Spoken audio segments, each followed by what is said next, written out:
요한계시록 요번 금요일 한 번 더 하면 이제 끝납니다. 오늘 점점 더 마지막을 향하여 가고 있습니다. 앞에 7 재앙들 전부 다 마지막 날을 경고하는 거예요.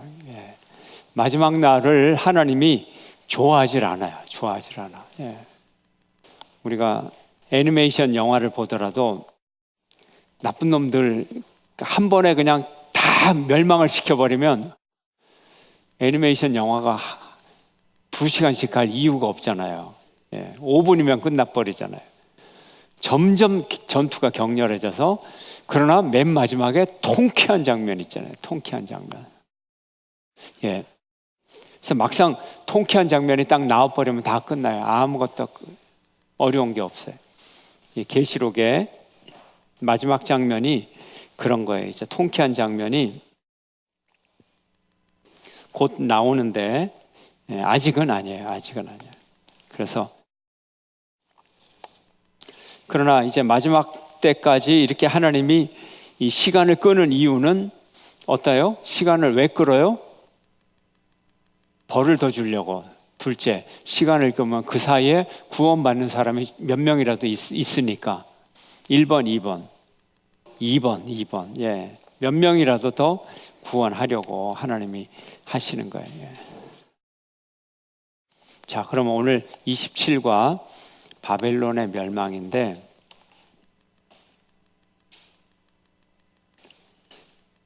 근데 바벨론 지금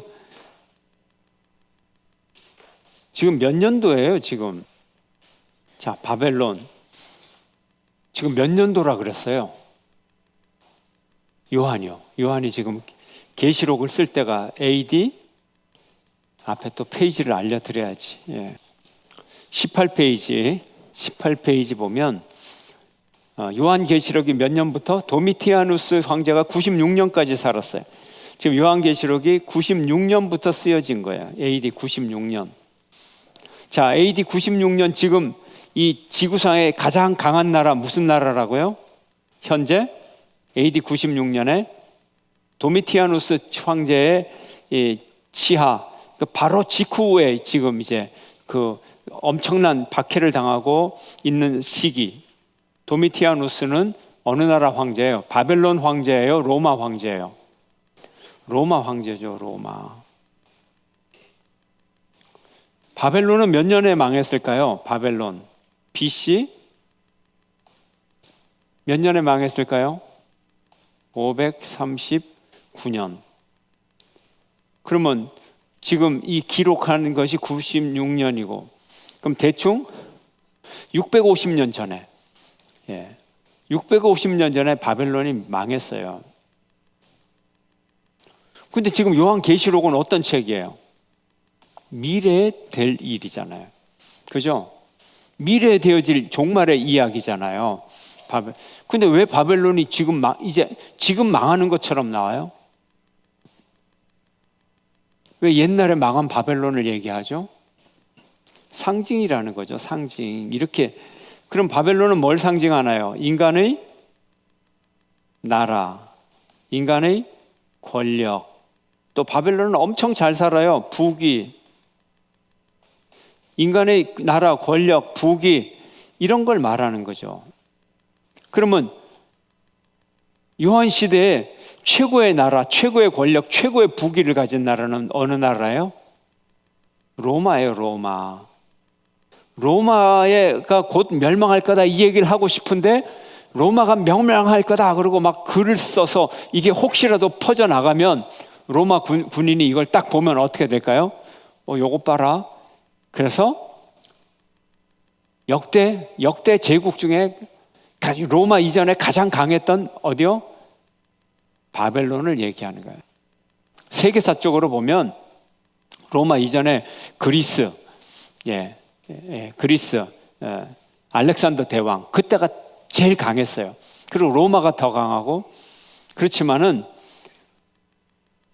왜 바벨론이냐 하는 거예요.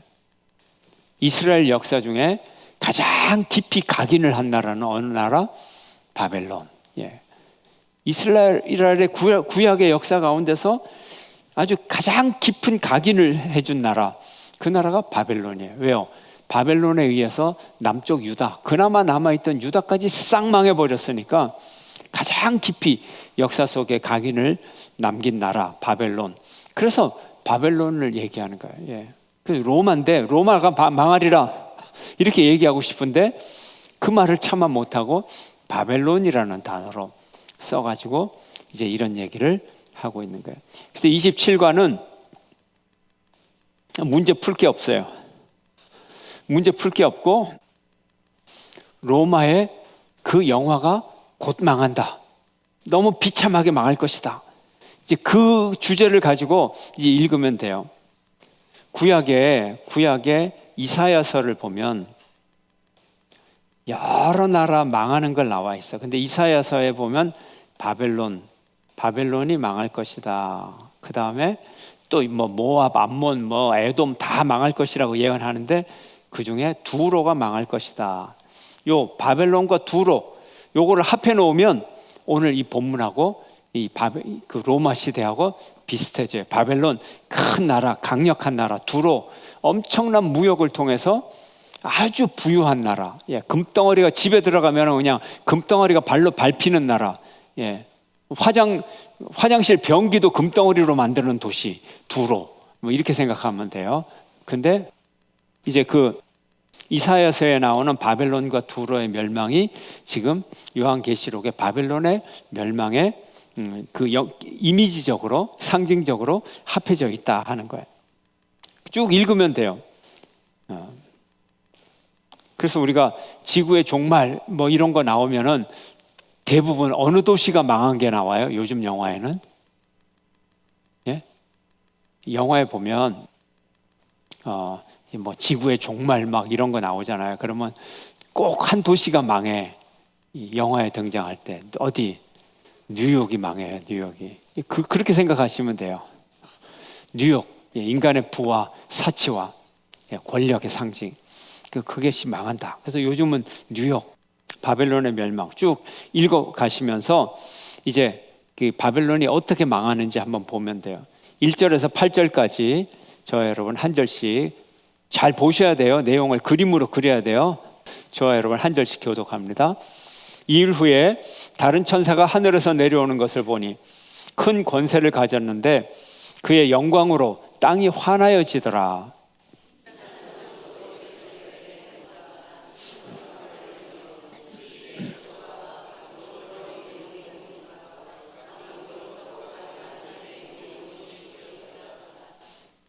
예, 이게 얼마나 드라마틱해요. 1절에서 보니까는 그러니까 깜깜한 거예요. 지구가 바벨론이 깜깜한 거예요. 왜냐하면 지금 망해가니까 깜깜한데 1절을 보면 하늘에서 천사가 탁 내려오는데 그의 뭐로 인하여 땅이 환하여져요? 영광으로. 그러니까 천사가 빛을 쫙 발하면서 하늘에서 쫙 내려와서 깜깜한 땅이 환히 밝아지면서 땅에 현실이 보이니까, 땅이 보이니까 이제 큰 소리로 뭐라 그래요? 땅을 탁 뉴욕같이 그런 이제 바벨론 도시를 쫙 위에 조명으로 쫙 비춰가면서 이제 무너졌도다 큰 성 바벨론이요, 뭐 이런 식의 드라마 한번 생각을 해요. 3절 제가 읽어요. 그 음행의 진노에 포도주로 말미암아 만국이 무너졌으며 또 땅의 왕들이 그와 더불어 음행하였으며 땅의 상인들도 그 사치의 세력으로 치부하였도다 하더라.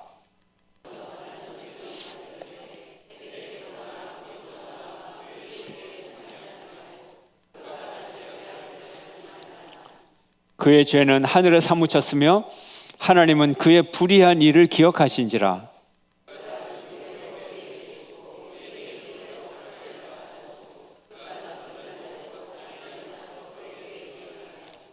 그가 얼마나 자기를 영화롭게 하였으며 사치하였든지 그만큼 뉴욕 고통과 애통함으로 갚아주라. 그가 마음에 말하기를 나는 여왕으로 앉은 자요 과부가 아니라 결단코 애통함을 당하지 아니하리라 하니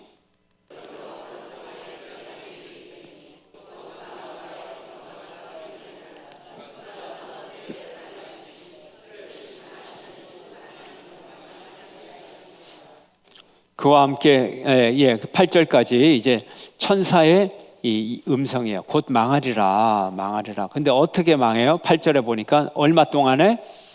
하루 동안에 망해요. 뉴욕시티가 하루 동안에 망하려면 어떻게 해야 될까요?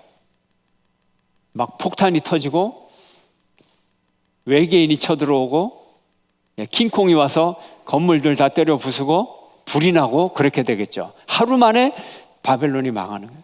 고대 도시들 보면 굉장하잖아요. 예. 오늘날의 도시보다도 더 석조 건물들이 빽빽하게 들어섰잖아요.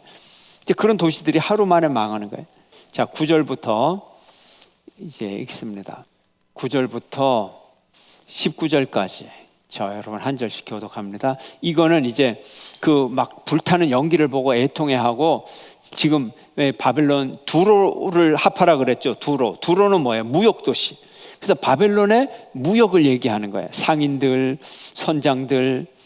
근데 무슨 물건이 무역이 되는지 그 품목들을 한번 보세요. 이거 무지무지 귀한 거예요. 그 당시에는. 예, 최고로 비싼 것들만 다 이제 목록으로 있는데, 이제 그걸 그림으로 한번 그리셔야 돼요.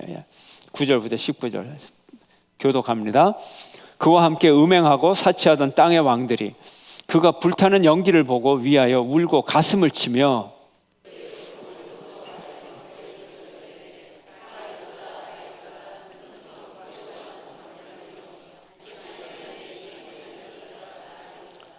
땅의 상인들이 그를 위하여 울고 애통하는 것은 다시 그들의 상품을 파는 자가 없음이라.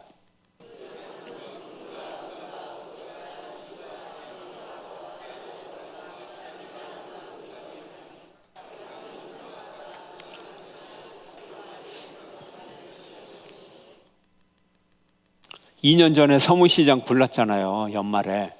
기억나요? 그 불타는 거 보고 어때요? 어휴, 어떻게 큰일 났다, 큰일 났다.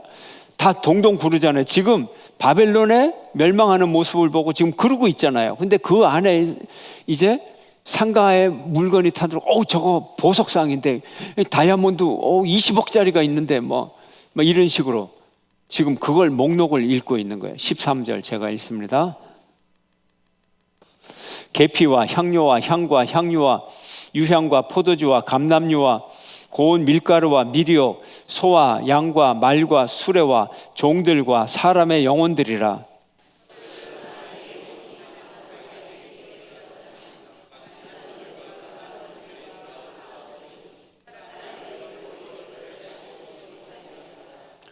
바벨론으로 말미암아 치부한 이 상품의 상인들이 그의 고통을 무서워하여 멀리 서서 울고 애통하여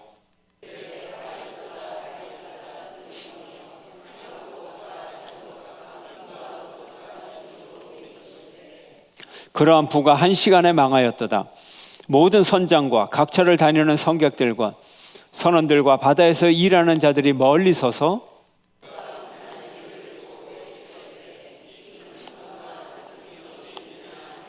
(19절) 다 같이 티끌을 자기 머리에 뿌리고 울며 애통하여 외쳐 이르되 화이또다 화이또다 이 큰 성이여, 바다에서 배부리는 모든 자들이 너의 보배로운 상품으로 치부하였더니 한 시간에 망하였도다.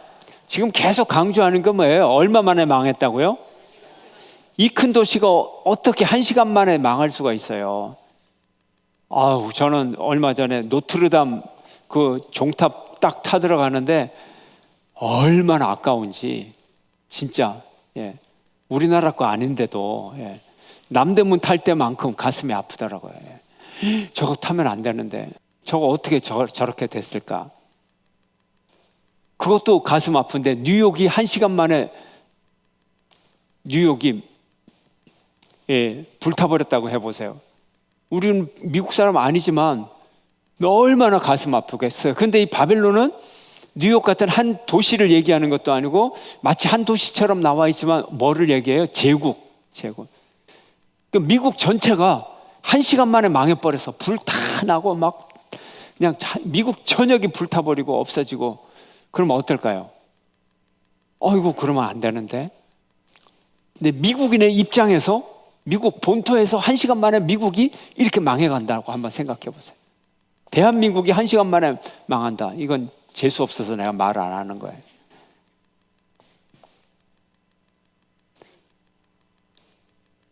지금 그렇게 그리고 있어요. 그림만 그리면 메시지가 나오게 돼 있어요. 예.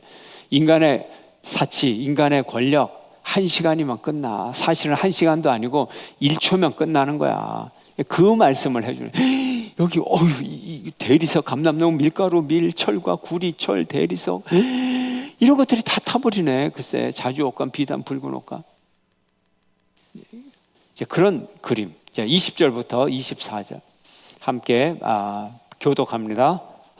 하늘과 성도들과 사도들과 선지자들아, 그로 말미암아 즐거워하라. 하나님이 너희를 위하여 그에게 심판을 행하셨음이라 하더라.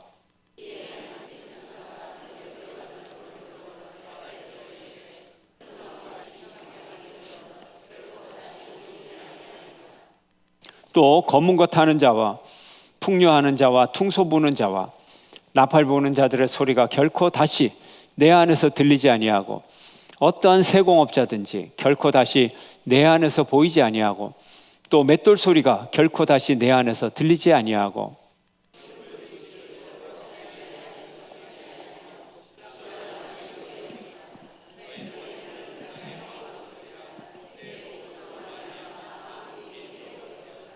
다 함께 선지자들과 성도들과 및 땅 위에서 죽임을 당한 모든 자의 피가 그 성 중에서 발견되었느니라. 아멘.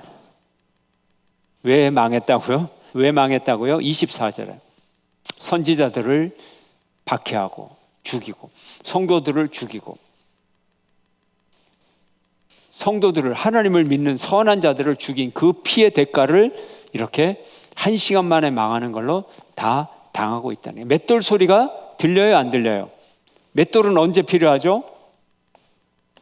빵 만들 때, 음식을 먹을 때 맷돌이 필요하죠. 근데 사람이 없는데요, 무슨 맷돌 가는 소리가 들리겠어요? 철저한 멸망.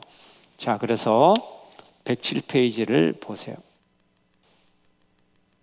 자, 18장은 바벨론의 멸망을 자세히 그렸어요. 바벨론은 음녀, 바벨론을 음녀라 그러죠. 음녀인데 그 음녀는 누구냐? 로마를 말하는 거예요. 로마를 말하는. 1번, 오직 쓰러뜨리기 위해서 블록들을 쌓았던 어렸을 적의 도미노 게임을 생각해 보세요. 예, 도미노를 이렇게 세워놓고 모양을 만들어서 한쪽을 탁 밀면 탁 넘어져요. 인간이 쌓아놓은 문명, 오직 심판받기 위한 거예요. 오직 쓰러지기 위한 거예요. 그런 걸 해서는 안 되겠죠. 2번, 악의 힘이 강한 힘으로 밀어붙이고 있을 때 더욱 강한 악의 힘보다 더욱 강한 권위가 긴급하게 양극단의 메시지를 외칩니다. 양극단의 메시지.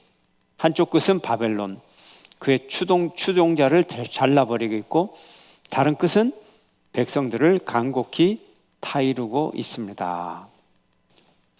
자, 두 청중들로부터의 두 반응은 무엇입니까? 1절부터 8절까지 보면, 자,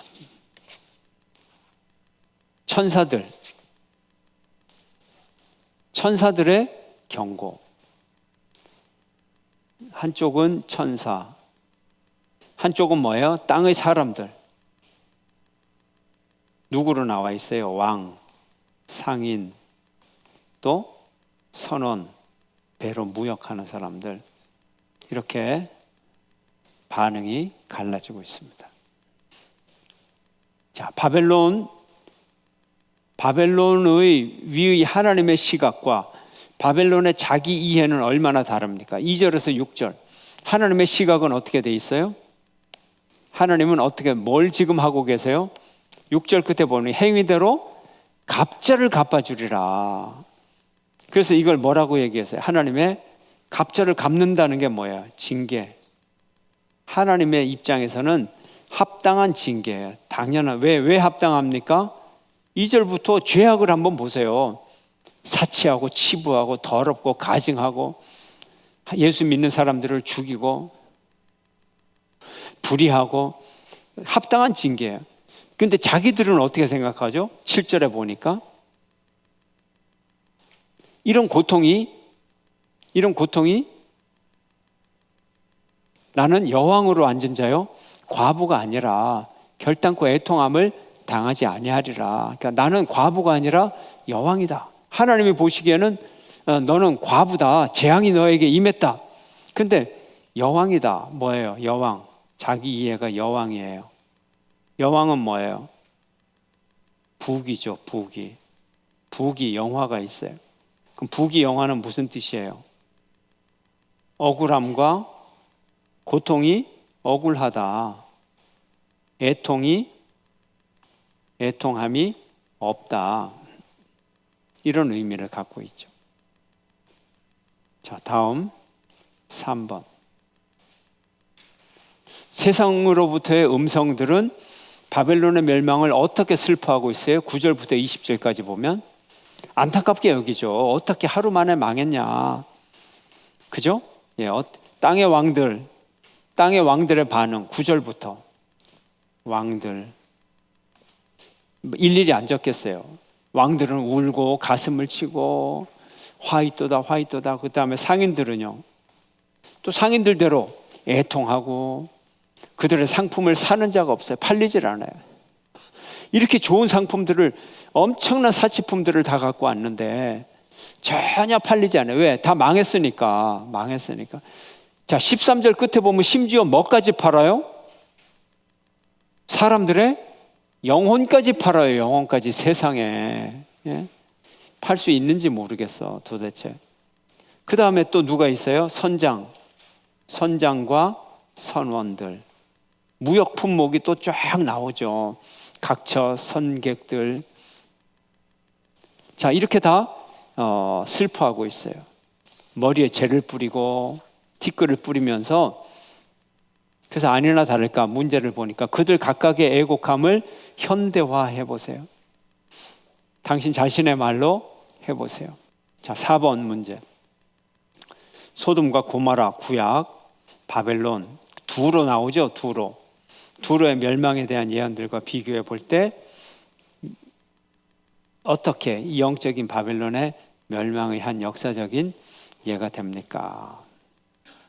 자, 여러분들, 제가 아까 그랬죠. 읽어보면 공통점이 있다고. 이제 5번. 이런 비교로부터 당신은 바벨론의 멸망에 대해서 어떤 결론을 이끌어내십니까? 당신이 하나님에 대하여 배우는 것이 무엇입니까?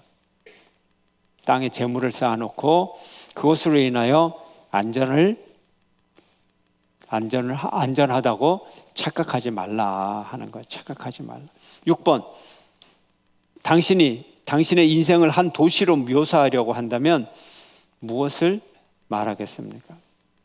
어떤 종류의 물건들이 또 성벽 안에서 어떤 활동들이 일어나고 있습니까? 여러분이 꾸미고자 하는 여러분의 인생의 도시, 바벨론은 아니에요? 혹시 세마포, 자주옷감, 비단, 붉은 옷감, 각종 향목, 상아, 그릇, 값진 나무, 구리, 철, 대리석, 오로지 이런데, 각종 그릇, 이런데 치중하지 않아요? 여러분의 도시는 어떤 모습인가요? 7번. 당신의 생에서 중요한 부분은 언제 무너졌습니까? 다른 사람들이 이 소멸에 대하여 어떤 말을 했습니까? 고소하다, 잘 죽었다 그랬어요. 잘 망했다 그랬어요. 아니면 안타까워하고 어쩌지, 이런 반응을 보였나요? 하나님이 당신의 추락한 환경에서 가져다 준 통찰력은 무엇입니까? 하나님의 경고로 받아들였습니까? 여러분의 실패를? 아니면 나 여왕인데 이거 뭔가가 잘못된 거야, 이렇게 바벨론처럼 이런 반응을 보였습니까? 예, 이제 바벨론의 이 멸망함, 뭔가 종말의 날이 점점 다가오는 것 같죠? 왜요? 그 막강한 로마의 멸망을 이렇게 묘사를 했어요. 이제 종말의 날을 점점 그리고 있습니다. 장면 7. 장면이 바뀌어서, 자, 땅의 장면이 나오면 그 다음에 하늘의 장면이 또 다시 나온다 그랬죠. 장면 7, 우리와 함께 하시는 하나님. 이제 하늘의 장면으로 다시 올라갑니다. 28과 28과는 경배와 찬양 7번째예요. 7번째.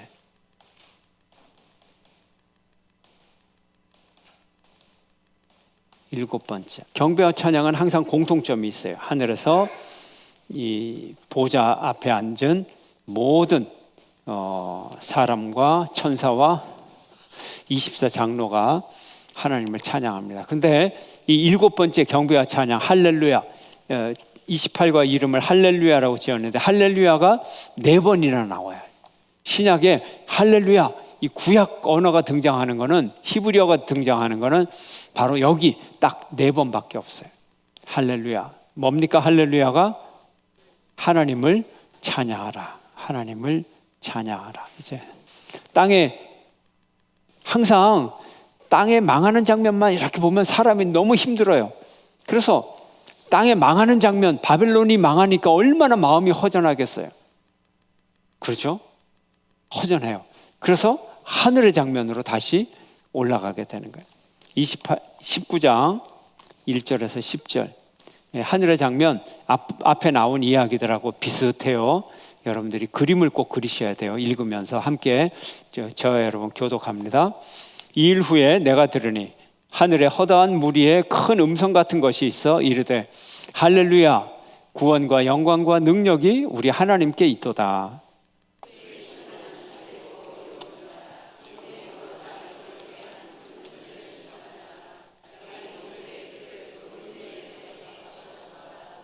이 음녀가 뭐라고요?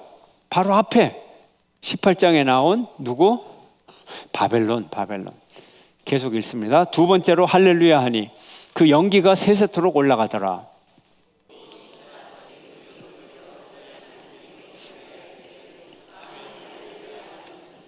보좌에서 음성이 나서 이르시되 하나님의 종들 곧 그를 경외하는 너희들아, 작은 자나 큰 자나 다 우리 하나님께 찬송하라 하더라.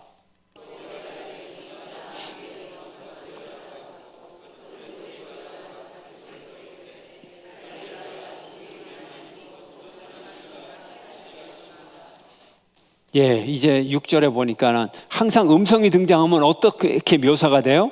물소리처럼, 우레소리처럼 이렇게 웅장한 목소리가 울려 퍼진다는 거죠. 계속 있습니다. 우리가 즐거워하고 크게 기뻐하며 그에게 영광을 돌리세. 어린 양의 혼인 기약이 이르렀고 그의 아내가 자신을 준비하였으므로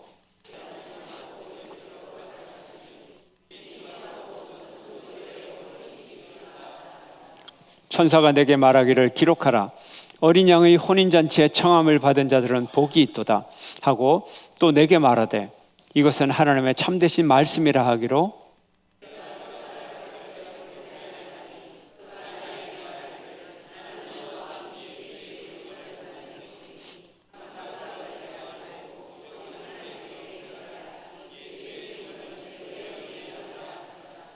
아멘. 이 엄청난 하나님을 경배하는 장면을 바라보고 자기도 모르게 천사 앞에 무릎을 탁 꿇었더니 엎드렸더니 뭐라 그래? 천사가 나도 너의 형제들과 같이 하나님 앞에서 종으로 섬기는 존재야. 나에게 경배하지 마. 이런 얘기가 나옵니다. 자, 110페이지 네모친데 현세의 심판이 7인을 통해서 현세의 심판이 18장에서 끝나요. 이제 19장부터는 새로운 신세계가 열리기 시작합니다. 자, 1번 문제. 18장 22절에 나타난 바벨론의 멸망과 함께 오는 침묵과 비교할 때 하늘의 새로운 환상은 어떤 성격을 보여줍니까? 앞에 18장 22절을 보니까 이제 아무런 소리가 들리질 않아요. 왜요? 다 망했으니까, 다 죽어버렸으니까, 불타버렸으니까 아무 소리도 안 들려요. 18장 22절에. 그런데 지금 1절에서 10절 하늘의 환상은 어때요? 어떤 소리가 들려요? 6절에 보니까 허다한 무리의 음성과도 같고 많은 물소리, 웅장한 소리가 이제 들려지고 있죠. 여기는 어떤 곳이에요? 아까는 멸망과 심판의 장소고 하나님 앞에 있는 곳에는 생명과 기쁨과 거룩이 있는 완전히 다른 세계, 새로운 세계를, 하늘의 세계를 보여주죠. 자, 이 찬양에는 누가 함께하고 있습니까? 여러 존재가 있죠. 쭉 보시면 큰 무리, 1절에 보면 허다한 무리의 큰 음성. 허다한 무리는 누구예요? 경배와 찬양 1번부터 나오는 몇 명의 성도들? 14만 4천의 성도들이 지금 여기 있는 거예요. 그리고 또 대표적으로 누가 있어요? 4절을 보니까 24 보좌에 앉은 24장로. 그 다음에 이 생물, 몇 생물? 4생물. 또 누가 있어요? 천사들. 천사들이 함께 있어요. 우리가 땅에서 찬양을 드릴 때도 하늘에 이 구원받은 모든 무리와 24장로와 4생물과 천사들과 이들과 함께 우리가 찬양하고 있다는 것을 기억하시기를 바랍니다. 자, 이 다음 페이지. 어떤 구절이 가장 많이 반복되고 있다 그랬죠? 할렐루야, 할렐루야가 가장 많이 반복되고 있죠. 근데 가운데 보면 찬양하라 하는 내용이 또 있어요. 근데 그거는 물론 5절에 보면 하나님께 찬송하라, 풀어서 한 내용이죠. 근데 이것도 역시 한 단어로 얘기하면 이것도 할렐루야가 되는 거죠.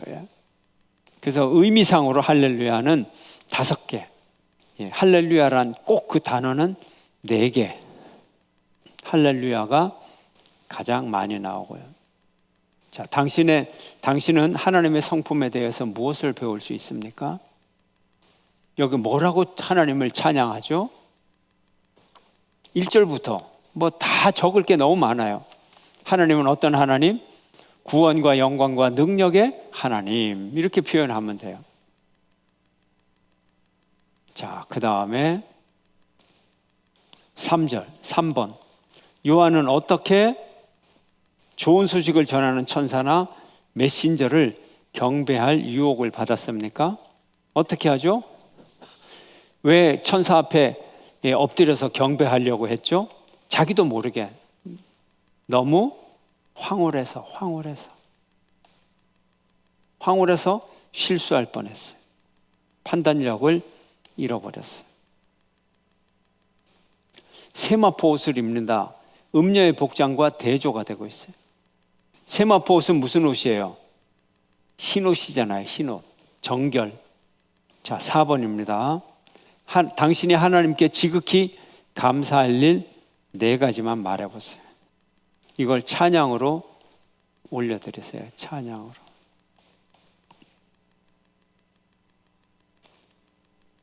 당신은 감사를 하나님께 보통 어떻게 표현하십니까? 표현해요, 안 해요? 하나님께 감사한 것을 표현해야죠. 가장 먼저 표현할 수 있는 거, 쉽게 말로 하나님 감사합니다 고백하면 표현이 되죠. 그 다음에는요, 찬양해 내 영혼, 찬양하면 되고, 기도하고, 또 감사의 예물로 하나님 앞에 드리고, 또 사람들과 나누고. 당신이 계시록을 공부하면서 하나님을 더 경배하게 됩니까? 경배하지 않게 됩니까? 6번, 본문에 나타난 예배에 어떤 소리가 당신에게 높이 여기 뭐 여러 이야기가 나오는데 어떤 소리가 여러분에게는 더 은혜로운 것 같아요? 경배의 모습 한번 잘 보시고 찾으시기를 바랍니다. 점점 익숙해졌어요. 이 상징에 대해서 익숙해졌기 때문에 이제는 그림만 그려도 이 메시지를 여러분들이 다 뽑아낼 수가 있죠. 그죠? 특별히 설명 안 해도 이제 다 이해가 되시잖아요. 자, 29가 이제 그림을 잘 그리셔야 돼요. 이제 바벨론이 망하는 장면에 이어서 하늘 예배 장면이 나오고, 이제 예배 장면으로 이어서 하늘 보좌 바로 밑에, 하늘 보좌는 가장 높은 하늘이고, 이제 하늘 보좌 바로 밑에서 이제 이 하늘 보좌에는 하나님밖에 없어요. 하나님하고 구원받은 성도밖에 없어요. 사탄 마귀는 여기 끼지를 못해요. 오지를 못해요. 그렇지만 그 하늘은 하늘인데 하나님 보좌보다 조금 아래 하늘에는 이제 악한 세력들이 있어서 이제 거기서는 치열한 전쟁이 벌어지고 있는 거예요. 19장 11절. 그러면서 예수님이 나타나시는데 예수님이 백마탄 모습으로 나타납니다. 계시록에 예수님이 어떤 모습으로 나타났나요? 어떤 모습으로 나타났어요? 1장부터 어떤 모습? 7 영을 가지시고 어디를 거니시는 분? 7 어디 사이를 거니시는 분? 7 촛대가 교회잖아요. 7 교회, 지상의 모든 교회에 임재하시는 예수님, 관심을 갖고 함께 하시는 예수님, 그런 의미죠. 7 촛대 사이를 거니시는 예수님. 그 다음에 가장 가까운 예로 어떤 모습? 여인이 누구를 해산해? 남자아이를 해산해. 그 모습으로. 자, 그리고 이 짐승과 싸우는 모습으로. 그리고 오늘 여기서는 무슨 말을 탄 모습으로 오신다고요? 제목을 보니까 백마를 타고 장군의 모습으로 오셔요. 백마를 타고 이제 악한 이 마귀를 이 마지막 전투에 여기서 그냥 이제 박살을 내버리는 거예요. 여기서 끝나요. 지금까지 계속 경고하고 재앙이 있고 하는데 이제는 마지막 싸움이에요. 진짜 끝이에요. 계시록 끝나가요. 지금 바로 그 장면. 백마를 타고 영적 전쟁을 해서 이제 이 마귀와 그 하수인들, 거짓 예언자들, 그거를 짐승 이놈들을 싹 잡아가지고 불타는 유황못불에 다 던져버리는 거예요. 그 다음 끝이에요. 영원히 이제 얘네들이 유황불 속에 있는 거예요. 영원히. 빨리 이 날이 왔으면 좋겠죠. 그러나 이 날이 오려면 무한히 기다려야 돼요. 인내해야 돼요. 여러분도 요한처럼 박해도 받아야 되고 섬에 끌려가서 채석장에서 강제노동도 해야 되고 그리고 예수님 만나고 그러면 백마 타고 오시는 예수님을 만날 수 있어요. 종말의 날이 그렇게 쉽게 오는 게 아니에요. 큰일 났네요, 이제 여러분들. 지긋지긋한 고통과 박해와 이런 것들을 다 끝내야, 이 숙제를 다 끝내야 이제 종말의 날이 온다니까요. 그래서 우리가 필요한 2가지가 뭐라 그랬어요? 앞에다 나왔어요. 성도는 뭘 2가지를 붙잡아야 돼요? 미움으로 시작되는 믿음과 그 다음에는 동그라미로 시작되는 인내. 믿음과 인내. 이게 성도들이 가져야 될 덕목이에요. 자, 책을 보겠어요. 여러분 112페이지. 본문 읽었나요? 본문 읽읍시다. 저하고 한 절씩 교독합니다. 이것도 그림을 그리셔야 돼요. 그림을 그리면 메시지는 그냥 나와요. 답은 그냥 나와요. 다 이해가 돼요. 한 절씩 교독합니다. 요게 또 별미예요. 11절 앞에 보면 하늘이 열린 것을 보니, 하늘이 열린 것을 보니. 그냥 이렇게 하늘을 쳐다보면 안 보여요. 근데 꿈이니까 이제 하늘에 구멍이 조금 있는 거라. 그러면 저기 무슨 일이 벌어지지? 그리고 이제 거기 가서 이렇게 딱 보는 거라. 그러면 짜자잔 짠하고 거기에 새로운 세계가 환상이 쫙 열리는 거예요. 자기도 모르게 그걸로 이제 막 빨려 들어가야 되겠죠, 그죠? 영화를 만든다면 그런 상상력. 자, 한번 보세요. 교독합니다. 또 내가 하늘이 열린 것을 보니 보라, 백마와 그것을 탄 자가 있으니 그 이름은 충신과 진실이라. 그가 공의로 심판하며 싸우더라.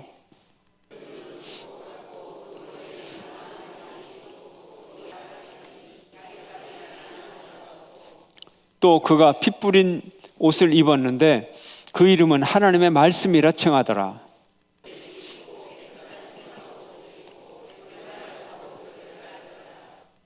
그의 입에서 예리한 검이 나오니 그것으로 만국을 치겠고 친히 그들을 철장으로 다스리며 또 친히 하나님 곧 전능하신 이의 맹렬한 진노의 포도주 틀을 밟겠고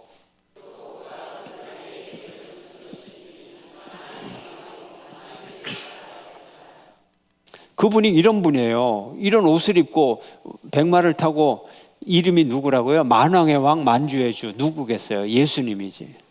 계속 있습니다. 또 내가 보니 한 천사가 태양 안에 서서 공중에 나는 모든 새를 향하여 큰 음성으로 외쳐 이르되 와서 하나님의 큰 잔치에 모여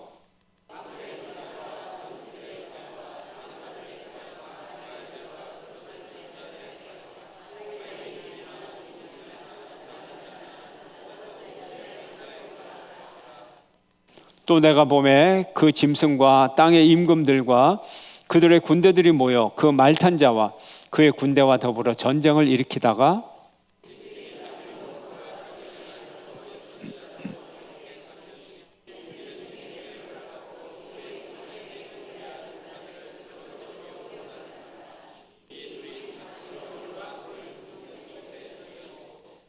함께 그 나머지는 말탄 자의 입으로부터 나오는 검의 죽음에 모든 새가 그들의 살로 배불리더라. 아멘. 지금 드디어 전쟁이 벌어졌어요. 아까 앞에 이 본문을 보면 이 아마겟돈이라고 아마겟돈, 기억나죠? 아마겟돈에 모이더라.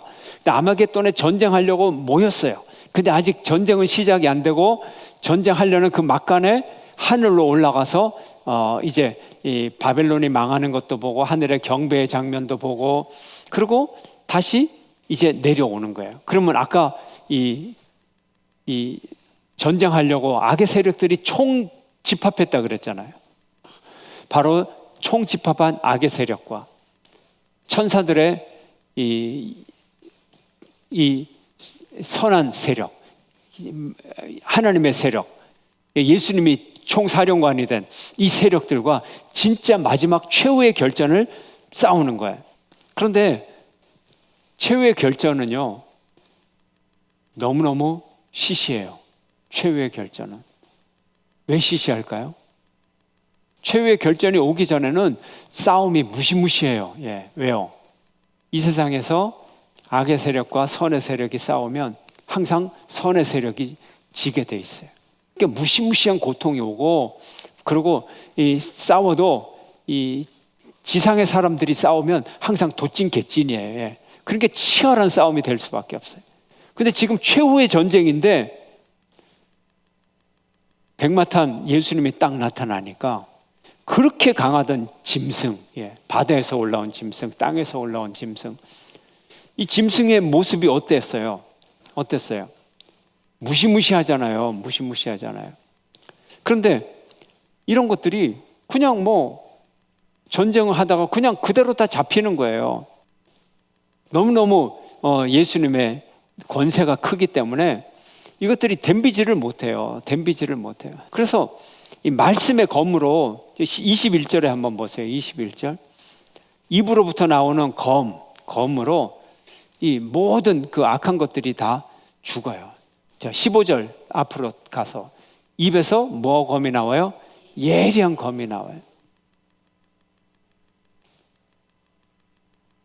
자, 말씀의 검으로 악한 세력들을 다 이길 수 있어요. 완전한 승리를 할 수 있어요. 그래서 20절을 보면 이제 이 종말의 날이 다가왔어요.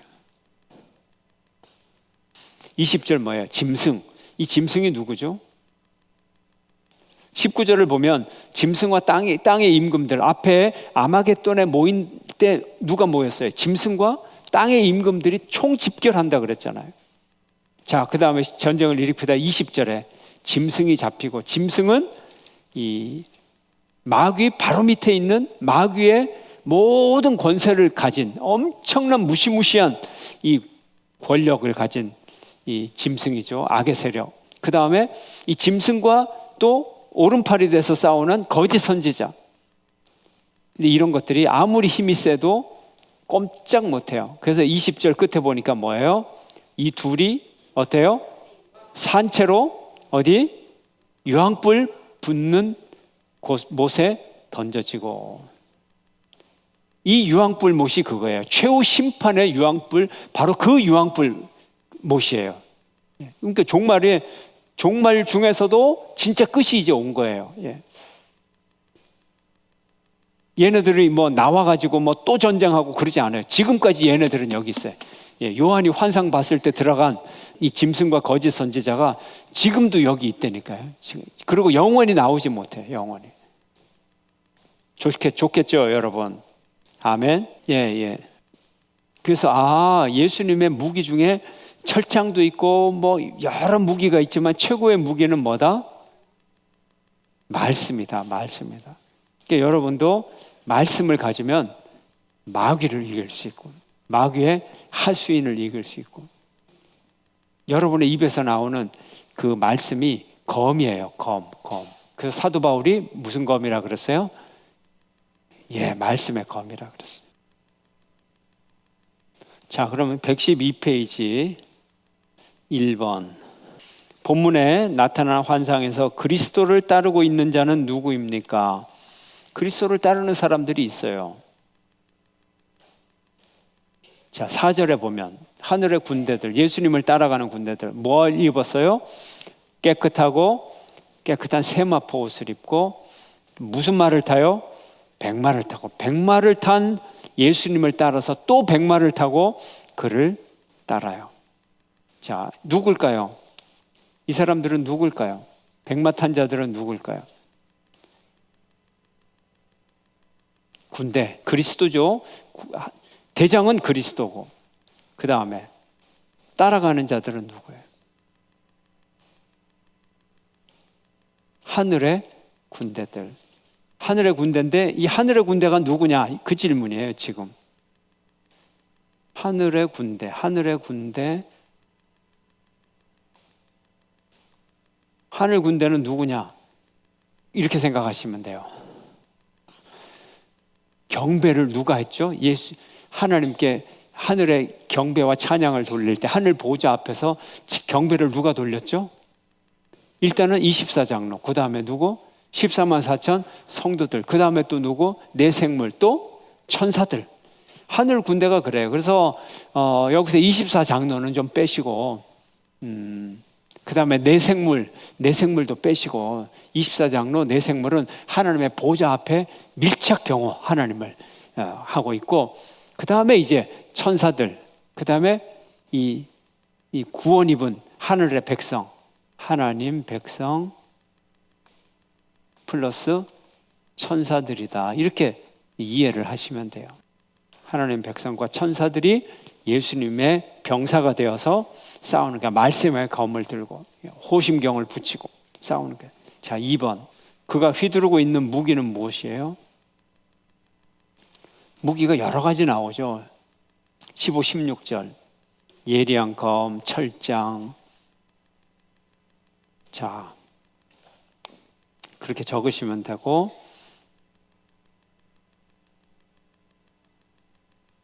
또 진노의 포도주 틀도 있어요. 이것도 적으시면 돼요. 무기가 말씀의 검, 2번 철장, 3번 포도주 틀. 포도주 틀. 꽉꽉 밟아버리는 거예요. 그러면 꼼짝을 못해요. 자, 3번. 본문에 새들의 잔치가 나타나고 있습니다. 새들의 잔치와 19장 9절에 나와 있는 혼인잔치, 어떻게 비교가 되죠? 자, 혼인잔치, 하나님의 큰 잔치. 자, 어린 양의 혼인잔치와 같이 하나님의 잔치는 어떤 잔치예요? 기쁨의 잔치. 근데 오늘 이 새들의 잔치는 어떤 잔치? 멸망하는 잔치.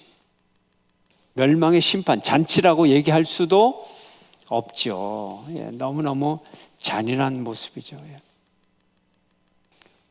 그냥 이런 머릿속에 그림 그리시면 돼요. 하나는 기쁨과 기쁨의 잔치, 하나는 너무나 비참한 모습들, 새들의 잔치. 자, 4번. 19절에서 21절에 앞에서 예언되었던 아마겟돈의 최후 전쟁이 나타납니다. 전투하는 자들은 누구입니까? 누가 이깁니까? 전투자들, 짐승과 뭐예요? 땅의 왕들, 땅의 임금들. 19절을 보면 짐승과 예언 선지자와 악한 선지자와 땅의 임금들.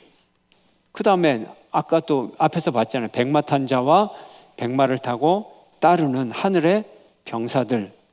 자, 이 사람들이 전투함. 누가 이깁니까?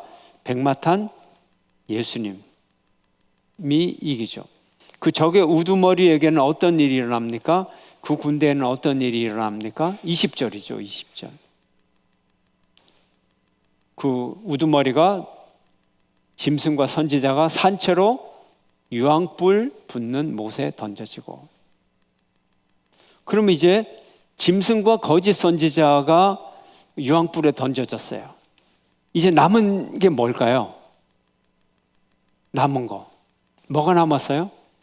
이 무시무시한 괴물 중에서 뭐 여러 괴물이 나오지만 대표적인 괴물이 세 마리거든요. 세 마리. 지금 두 마리가 유황불에 들어갔어요. 나머지 한 마리는 누군가요? 도대체 어떤 놈인가요?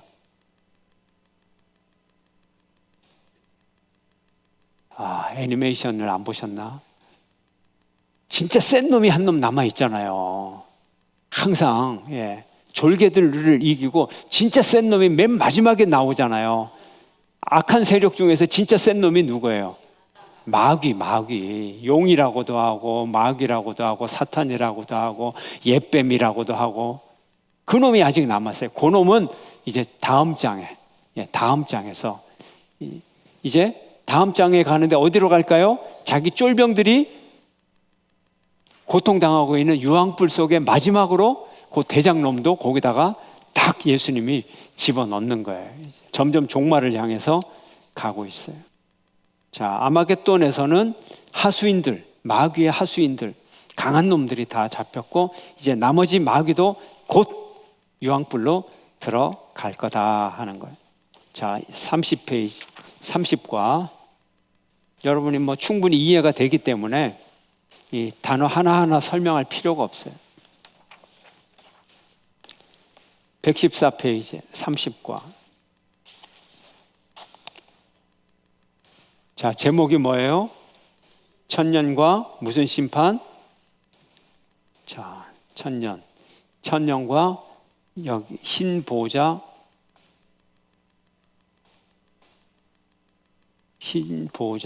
심판. 백마 타고 전쟁을 했고 이제 하얀 보좌 위에 앉으셔서 예수님이 또 심판하는 모습으로 이제 등장을 합니다. 자, 쫄병들이 탁 붙잡히면 이제 패배했어요. 그러면 이 나쁜 나라의 왕이 가만히 있을까요? 아니면 최후의 전쟁을 하기 위해서 또 등장을 할까요? 안 할까요? 등장을 해요? 안 해요? 등장을 하죠. 딱 그 모습이에요. 딱 그 모습. 20장 1절 보세요. 드디어 누가 나타나는가? 자, 이제 20장 15절까지 저와 여러분 뜻을 생각하시면서 교독하시겠습니다. 또 내가 봄에 천사가 무저갱의 열쇠와 큰 쇠사슬을 그의 손에 가지고 하늘로부터 내려와서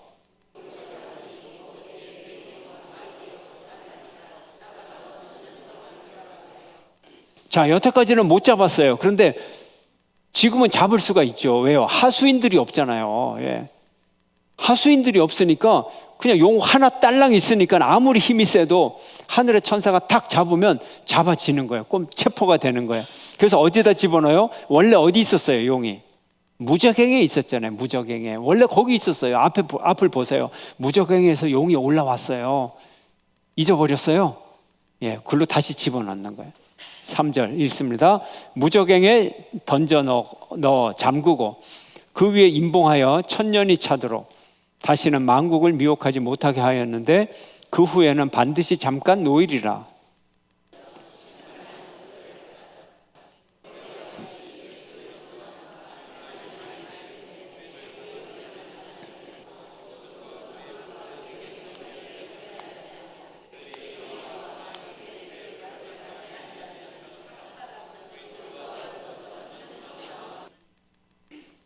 사절을 읽어보면요, 예수를 증언하다가 죽고 말씀 때문에 죽고 목배임 당한 영혼들, 우상에게 경배하지 않아서 죽고 그 이마와 손에, 이마와 오른손에 뭐를 받아요? 666 표를 받지 아니한 자들, 그들이 박해를 받아서 다 죽었는데 지금 다시 어떻게 해요? 살아나요. 그래서 5절에 그 나머지 죽은 자들은 그 천년이 차기까지 살지 못하더라. 이는 첫째 부활이라. 계속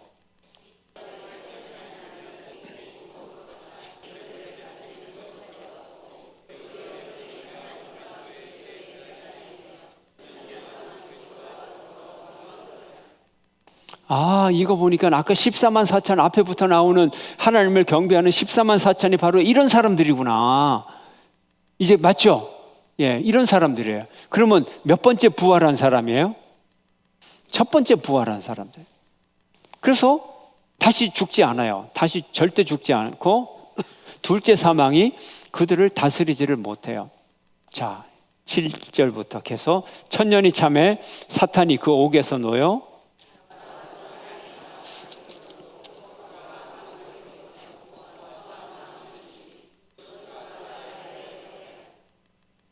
악의 세력은요, 조금만 기회만 주면 천년 동안 꼼짝 못하고 있다가도 기회만 주면 모래와 같은 자기 편 악한 세력을 또 금방 만들어가지고 또 이런 짓을, 나쁜 짓을 금방 또 한단 말이에요.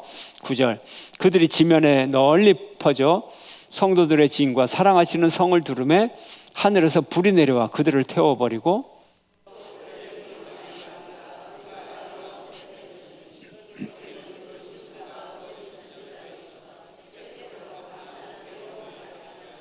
아까 제가 말했잖아요. 쫄병, 짐승과 거짓 선지자가 먼저 들어간 그 불못에 이제 대장까지 탁 들어가 버리는 거예요.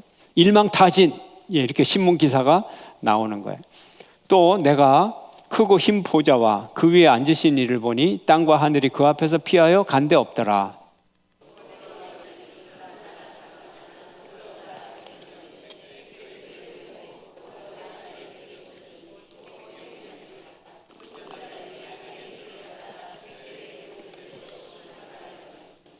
바다가 그 가운데에서 죽은 자들을 내주고 또 사망과 음부도 그 가운데서 죽은 자들을 내주매 각 사람이 자기의 행위대로 심판을 받고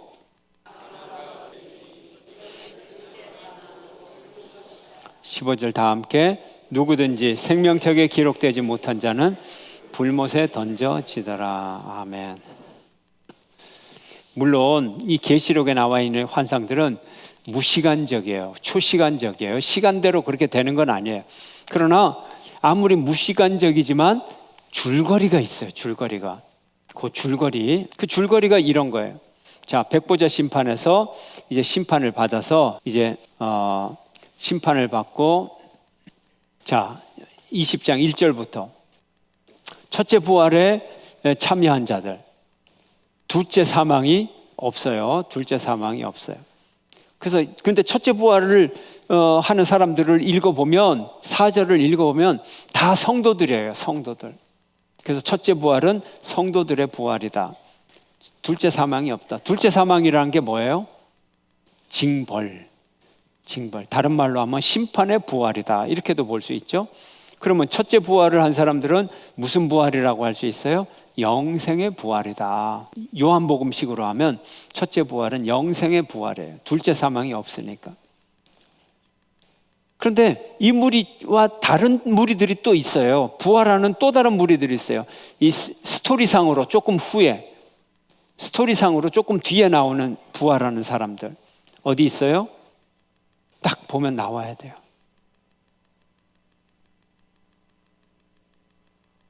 13절을 보면 부활한다는 얘기가 여기에 나오는 거예요. 바다가 그 가운데 있는 누구를 내줘요? 죽은 자를 내줘요. 바닷속에 감옥처럼 갇혀있던 자들이 있다는 얘기예요.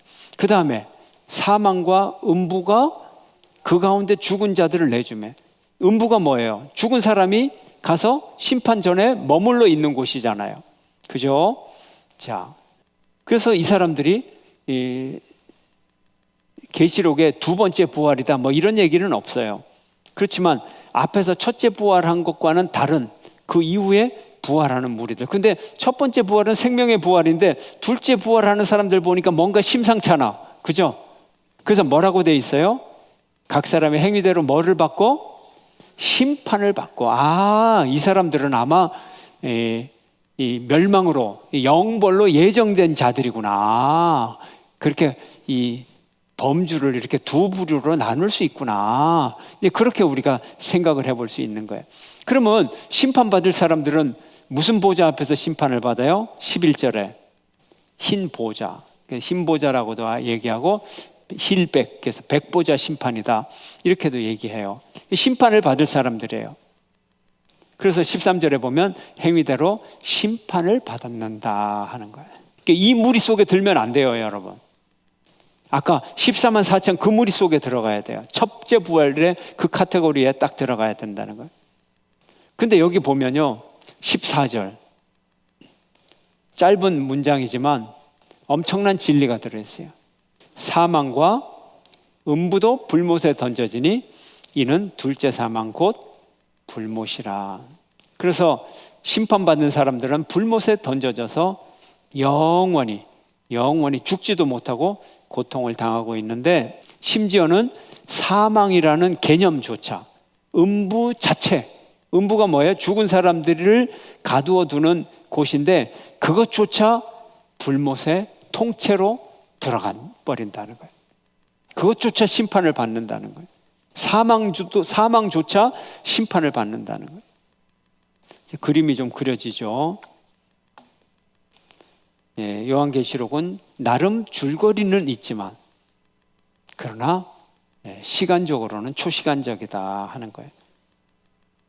줄거리로 따진다면 지금 부활해서 첫째 부활에 참여한 자가 하나님 앞에서 영원히 찬양을 드려야 돼요. 근데 앞에서부터 벌써 14만 4천이 등장하잖아요. 초시간적인 진리, 이런 원리를 가르쳐 주는 거지, 시간적인 그걸 뭐라 그래요? 영어로 시퀀스라 그러나요? 순서를 우리에게 알려주는 것은 아니다 하는 거예요.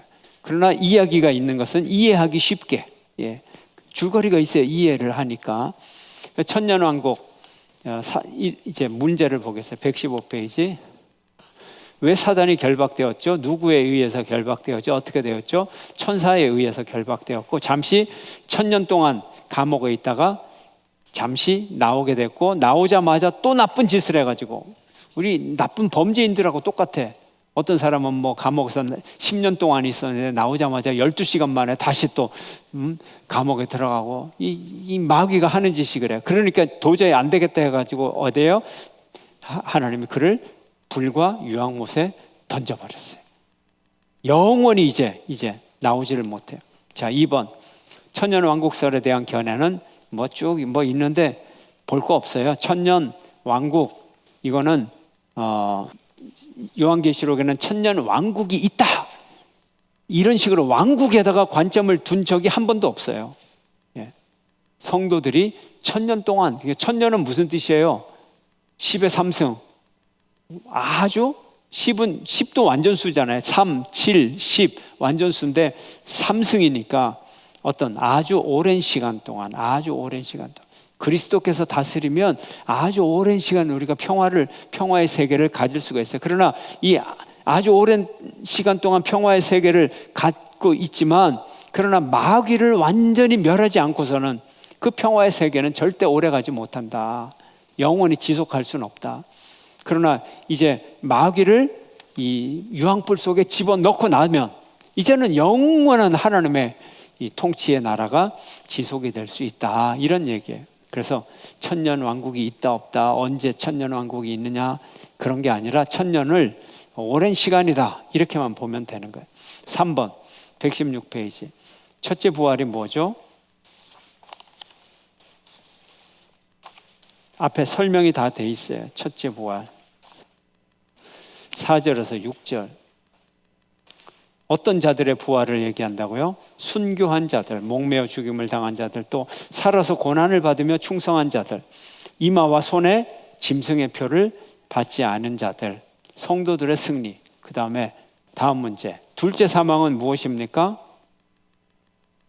둘째 사망은, 첫째 부활은 성도들의 부활이고, 둘째 사망은 뭐예요? 비그리스도인들의 심판, 영원한 심판, 이걸 둘째 사망이라고 하죠. 이 세상에서 죄 짓다가 죽는 거 첫째 사망, 그리고 음부 속에 있다가 부활해서 영원한 형벌을 받는 거, 이게 둘째 사망. 둘째 사망은 불신자들이 당하는 영벌, 영원한 벌 이러면 되는 거예요. 세 번째, 이런 것들이 우리 그리스도인들에게 의미하는 것은 무엇입니까?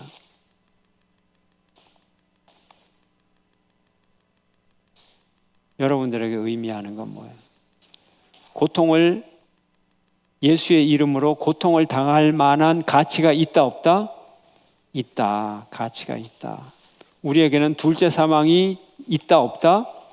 없다. 둘째 사망은 악인들에게나 있는 거예요. 자, 4번 문제 보겠어요. 4번 문제. 당신은 왜 사탄이 다시 나라들을 미혹하려 할 것이라고 생각하십니까? 또 그 다음 문제. 당신은 왜 하나님이 그를 풀어놓으시고 그를 음부로부터 나오게 하신다고 생각하십니까? 이건 모르겠어요. 그러나 분명한 것은 사탄은 무적행에 1000년 동안 갇혀 있잖아요. 갇혀 있으면서도 본질이 변해요, 안 변해요? 절대로 안 변한다. 그의 악한 본성은 변하지 않는다. 그래서 나오자마자 또 나쁜 짓을 하고 결국은 하나님의 영벌을 통해서만 사탄의 악은 다스려질 수가 있다. 이런 의미를 우리에게 주고 있습니다. 5번, 크고 흰 보좌의 심판에서 누가 면제를 받고 누가 신문을 받게 됩니까? 무슨 근거로 그렇게 되죠? 흰 보좌 앞에서 보니까 뭐가 펴져 있어요? 12절에 보니까 책들이 펴져 있어요. 책들이. 그 책들 속에 뭐가 있어요? 기록이 돼 있잖아요. 행위를 따라 책들에게 기록된 대로 심판을 받으니. 그러니까 책이 두 종류예요. 다 또 다른 책이 있어요. 책들이 있고, 책들은 자기 행위를 따라 행위를 기록한 책들이고, 그 다음에 생명책은 뭐예요? 책들은 심판을 위한 여러 책들이고, 생명책이 또 있어요. 이 생명책은 뭐를 위한? 구원을 위한 책이죠.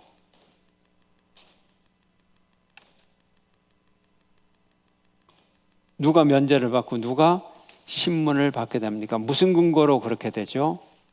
15절에 보니까 생명책에 기록되지 못한 자는 불못에 던져지더라. 그러니까 기준은 생명책에 이름이 기록되어 있느냐, 되어 있지 않느냐 하는 거예요. 그럼 생명책에 이름이 기록된 사람은 누구예요? 다시 돌아가서 4절에 아까 말한 첫째 부활에 동참하는 사람들, 이렇게 볼 수 있겠죠. 근데 여기서 우리가 주목할 게 뭐냐면 행위를 기록한 책들, 그래가지고 착한 행위를 많이 한 사람들이 구원받고 악한 행위를 많이 한 사람들이 멸망받고, 이렇게 구별이 안 돼 있어요. 지금 보면 두 종류, 뭐라고 돼 있어요? 행위를 기록한 책과 또 다른 책은 생명책. 그러니까 행위 중에서 착한 행위냐 악한 행위냐 그런 얘기를 안 하고 행위를 기록한 책과 생명책 이렇게 돼 있단 말이에요. 여기서 우리가 귀한 걸 알 수 있죠. 생명책은 누구의 이름으로 기록이 되는 거예요. 우리의 행위로 기록이 돼요. 누구의 이름 때문에 기록이 돼요? 예수의 이름을 믿는 믿음 때문에. 그래서 생명책이란 거예요. 착한 행위라는 글이 없어요, 여기에서. 비록 악하게 살았더라도 예수의 이름을 믿으면 생명책에 이름이 기록되어 있는 거예요. 그 나머지 사람들은 예수의 이름을 안 믿으면 그 다음에는 뭐 가지고 심판을 받아요? 자기 행위대로 심판을 받는 거예요. 요한복음에도 그렇게 나와 있어요. 복음서에도 그렇게 나와 있어요. 6번, 당신의 생각, 행위, 당신의 일생이 적힌 책이 앞에 있다고 가정해 보십시오. 큰일 났네. 다 책이, 여러분이 살아온 일생이 책에 그대로 다 적혀 있다. 그것을 모두 읽을 때 어떤 느낌을 받게 될까요?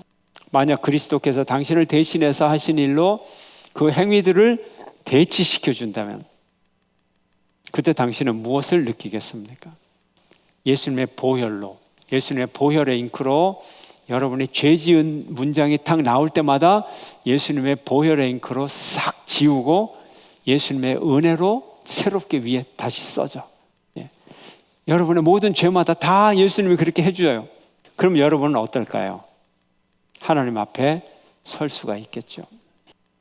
예, 이게 마지막 날에 되어질 일입니다. 우리는 영원한 형벌이냐, 영원한 생명이냐, 영원한 유황 불못 속에서의 고통이냐, 하나님의 영광의 보좌 앞에서 경배냐, 선택하십시오.